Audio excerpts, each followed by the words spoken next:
Baik pemirsa, yang seperti diketahui tadi bahwasanya untuk per hari ini nilai tukar rupiah terhadap dolar Amerika menyentuh di angka 17.823,65 rupiah. Atas hal tersebut membuat kos perusahaan meningkat 20 hingga 30%.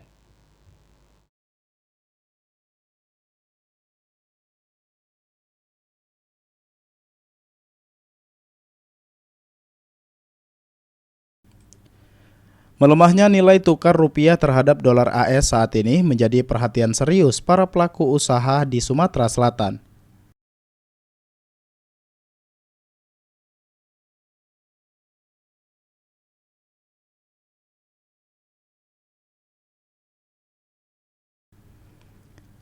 Kurmin Halim, salah satu pelaku usaha, mengatakan naiknya dolar atas rupiah sangat dirasakan oleh pelaku usaha, terutama dirinya di sektor angkutan kapal, karena membuat kos perusahaan meningkat 20 hingga 30%.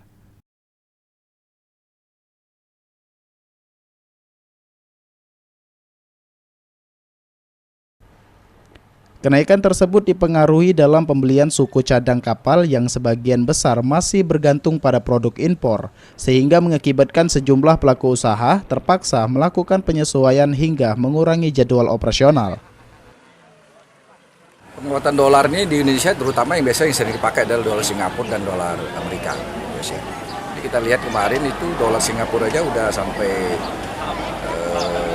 14.000, di angka 14.000. Kemudian US dollar sudah di 17.800. Jadi dari kita para pengusaha terutama seperti saya yang usahanya di bidang pelayaran ya, di kapal-kapal penumpang, yang dimana galangan saya lagi membangun kapal penumpang.